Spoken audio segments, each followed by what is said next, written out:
reçois l'adoration. Tu es le roi de gloire, notre victoire. Digne es-tu, Seigneur, Emmanuel. Mesdemoiselles, c'est une grande joie de vous retrouver. J'espère que votre confinement se passe bien, que vous travaillez, que vous pouvez quand même prier aussi. C'est vraiment le plus important. Et aujourd'hui, je voudrais vous parler du Jeudi Saint. Vous avez vécu le dimanche des Rameaux, maintenant nous montons vers Jérusalem et Jésus se prépare avec le repas du Jeudi Saint. Alors pour bien commencer, nous allons d'abord prier. Au nom du Père et du Fils et du Saint-Esprit, ainsi soit-il. Esprit de Dieu, source de vie, Esprit de Dieu, souffle de feu, Esprit de Dieu, consolateur, tu nous sanctifies. Je vous salue Marie, pleine de grâce, le Seigneur est avec vous. Vous êtes bénie entre toutes les femmes, et Jésus, le fruit de vos entrailles, est béni. Sainte Marie, Mère de Dieu, priez pour nous pauvres pécheurs, maintenant et à l'heure de notre mort. Amen. Au nom du Père et du Fils et du Saint-Esprit. Amen. Alors, comme je vous dis, on a confiné Jésus dans notre cœur le jour des Rameaux. Il est vraiment là présent. Et maintenant, on va avec lui vivre ces 3 jours de Pâques. Le Jeudi Saint d'abord. Le Jeudi Saint, vous le savez, c'est la scène, la Sainte Seine, la première messe, l'institution de l'Eucharistie. Et pour bien nous introduire, on va lire un passage de l'évangile de Saint Jean. Donc vous allez tout de suite chercher votre évangile, votre Bible, et vous l'ouvrez au chapitre 13 de Saint Jean. Allez-y, vous mettez sur pause, et je continue. Le chapitre 13 de Saint Jean commence par cette phrase absolument incroyable dans tout l'évangile. Avant la fête de Pâques, avant la fête de la Pâque, sachant que son heure était venue, ça y est, c'est l'heure de Jésus. Vous vous souvenez, il disait toujours « Mon heure n'est pas encore venue ». Et là, son heure est venue. L'heure est venue pour lui de passer de ce monde à son Père. Jésus, ayant aimé les siens qui étaient dans le monde, les aima jusqu'au bout. Et alors ce passage est très émouvant.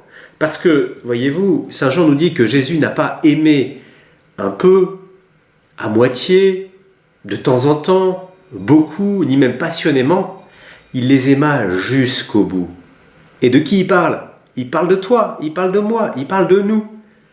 Jésus nous a aimés jusqu'au bout, c'est-à-dire c'est pas un moitié d'amour, c'est pas un amour au rabais, un amour sans engagement, c'est pas un amour temporaire, c'est pas un amour à durée déterminée, c'est un amour jusqu'au bout, jusque vraiment la dernière limite, c'est ce qu'on verra demain, c'est jusqu'au bout de la dernière goutte de sang. Et ça, c'est très beau de voir que Jésus nous a aimés jusqu'au bout. Il n'y a pas beaucoup de personnes dans notre vie qui nous aiment jusqu'au bout, sauf Jésus. Jésus est le seul qui nous aimera jusqu'au bout, quoi qu'il arrive. Et bien, pour manifester cet amour aux apôtres et à nous-mêmes, il a donc institué cette première messe, la Seine, la Sainte Seine, institution de l'Eucharistie. Donc vous le savez, c'est ce qu'il fait avec ses apôtres. Il va célébrer le repas de la Pâque. Tout bon juif, chaque année, célèbre le repas pascal. On appelle le Seder de Pessah, c'est-à-dire le repas de la Pâque. Au moment où les Hébreux, vous vous souvenez, se préparaient chez eux à quitter l'Égypte et à passer la mer Rouge, à être libérés des Égyptiens, Moïse leur a dit « Prenez un agneau que vous immolerez en sacrifice, que vous ferez rôtir avec des herbes amères et des pains sans levain, et puis avec le sang de l'agneau, vous le mettrez autour de la porte pour que vous soyez protégés. Et ensuite, vous partirez. » Eh bien voilà, c'est ça que Jésus faisait avec ses apôtres, mais il ne le faisait pas pour se souvenir du temps passé. Il ne le faisait pas pour un joyeux anniversaire de ce passage des Hébreux. Il le faisait pour le vivre. Tous les Hébreux, tous les Juifs font ça pour le vivre eux-mêmes. À chaque fois qu'ils célèbrent la Pâque, ils se mettent, ils reçoivent toutes les grâces et ils accomplissent cette action. tous les ans, les Juifs, même aujourd'hui encore, le font, et c'est pour vraiment vivre eux-mêmes ce passage, cette libération des Égyptiens. Donc Jésus et ses apôtres sont réunis pour le repas. Et au cours du repas, eh bien, Jésus institue la première messe. « Ceci est mon corps livré pour vous. Ceci est mon sang livré pour vous. » C'est-à-dire que Dieu se donne lui-même, Jésus se donne lui-même, il se partage. Et il dit, faites ceci en mémoire de moi. C'est-à-dire que pour toutes les générations, de l'an 0 jusqu'à aujourd'hui et encore bien après, eh bien Jésus est présent. Jésus est présent dans l'Eucharistie. Ça, c'est un grand mystère qu'il nous faut toujours approfondir. Et je voudrais vous citer l'exemple d'un jeune garçon, Carlo Acutis. Certaines de vous le connaissent, puisqu'on en parle parfois à l'aumônerie ou autre. Carlo Acutis, c'était un jeune Italien qui est mort en 2006. C'était il n'y a pas très longtemps, il y a 9 ans. Et lui, il était vraiment convaincu, il était un apôtre, il avait une foi dans l'Eucharistie. Et il aimait particulièrement l'Eucharistie.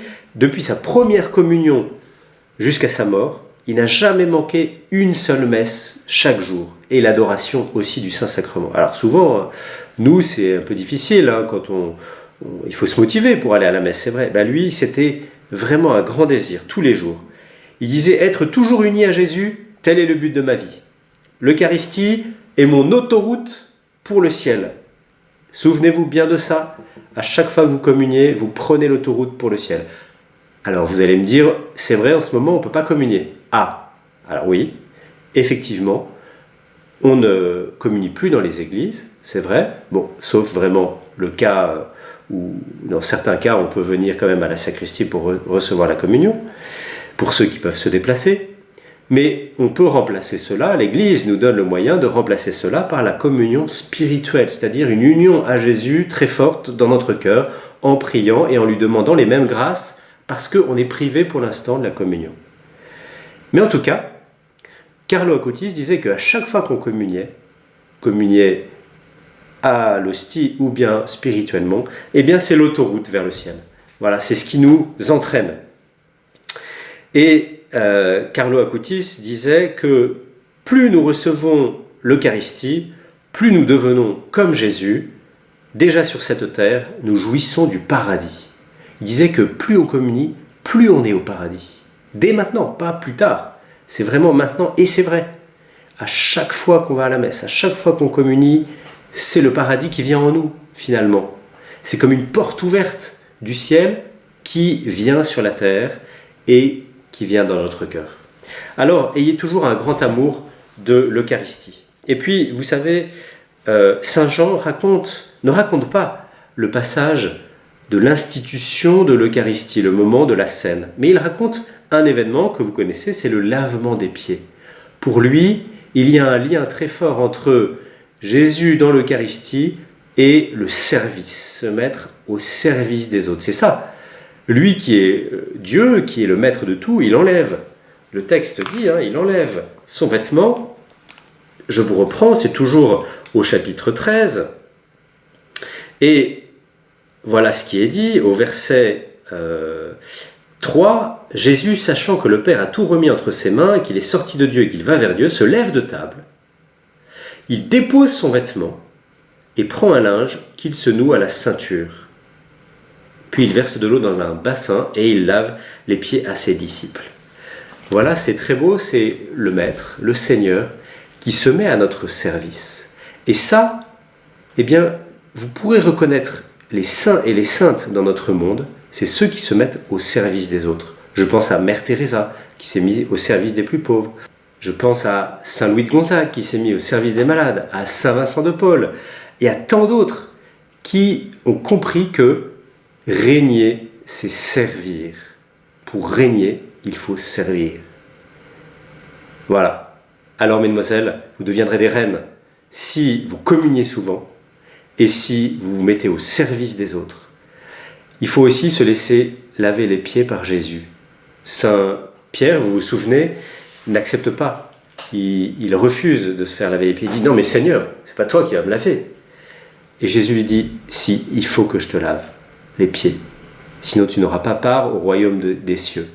Ça veut dire, eh bien, laver nos impuretés aussi. Ça veut dire se confesser. Ça veut dire abandonner notre péché. Laisser le Seigneur nous laver de nos fautes. C'est ça que ça veut dire. C'est une allégorie, bien sûr, aussi. À la fois le service des autres et à la fois se laisser laver par Jésus dans la confession en accusant notre péché. Voilà, chers élèves, j'espère que vous pourrez bien vivre cette fête, grande fête du Jeudi Saint. Il y a plein de moyens de le vivre, soit à la télévision, soit sur Internet, plein de communautés qui font la messe en direct. Eh bien, vraiment, vivez ce moment, lavement des pieds, institution de l'Eucharistie, c'est le premier pas du Triduum pascal. Ainsi soit-il. Je compte sur vous, continuez à prier et à travailler. Amen. Ton cœur a montré, je veux puiser mon secours sur le chemin que ta vie a tracé. Je marcherai chaque jour. Garde mes yeux des attraits de ce monde. Garde-moi près de la croix. En ce lieu saint où mon âme est féconde, d'humilité et de joie, reçois l'adoration. Tu es le roi de gloire, notre victoire. Digne es-tu, Seigneur, Emmanuel, reçois l'adoration. Tu es le roi de gloire, notre victoire.